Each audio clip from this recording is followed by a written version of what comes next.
If you look around a morning commute today, you'll see the exact same posture repeated row after row. We are plugged in, heads down, and completely sealed off from the people sitting inches away from us. We consume our media on our own schedules.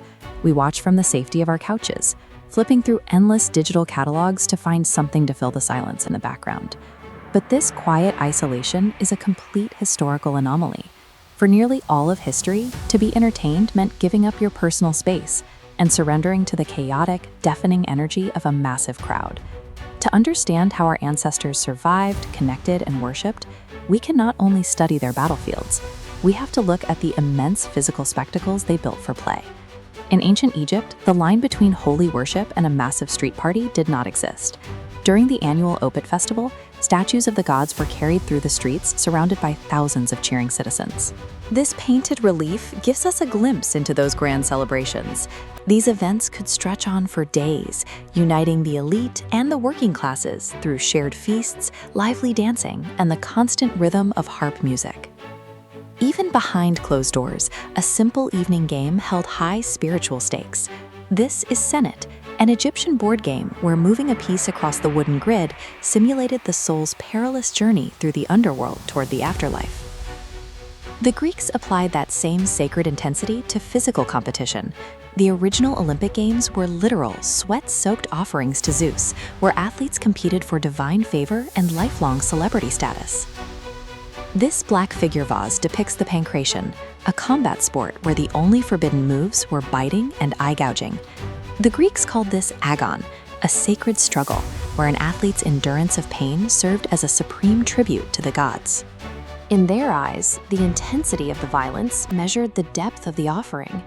Whether rolling dice or stepping into a wrestling ring, ancient citizens were engaging in a required physical dialogue to keep the gods satisfied. To manage the immense social energy of their cities, the Greeks carved massive structures directly into the hillsides.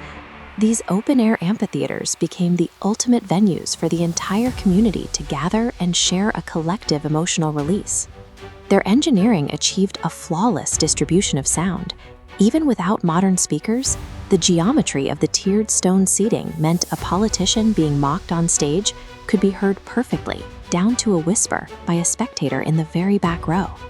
While the theaters unified tens of thousands at once, the Greek elite also built spaces for intimate, high-stakes socializing, known as the symposium. We can see the mechanics of these private parties depicted directly on this vessel. Wealthy citizens would recline on couches, share wine, listen to poetry, and spend hours aggressively debating philosophy. Whether they were laughing side by side in a massive stone stadium or arguing late into the night with a dozen peers, the Greeks engineered their leisure time to forge civic unity and intellectual connection. Rome took this concept of the gathered crowd and scaled it to an extreme. The empire built structures so colossal they physically dwarfed the citizens inside them, using sheer architectural scale to project dominance. Inside those walls, violence was the main attraction.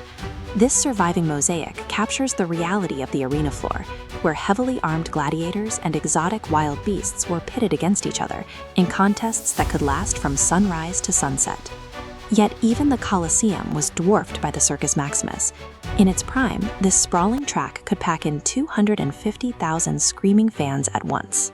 They gathered to watch high-speed chariot racing, captured in intense motion on this stone relief. It was a lethal sport plagued by massive pileups on the track, which often sparked intense team rivalries and violent riots in the stands.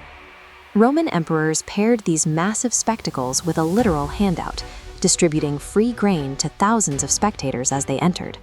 This strategy, known as bread and circuses, ensured the poorest citizens were fed while their attention remained fixed on the arena floor. They even turned actual military conquests into live entertainment.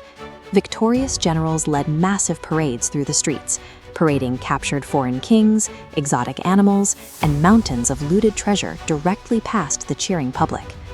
By keeping the population full and distracted, the state transformed the arena into a calculated mechanism for control.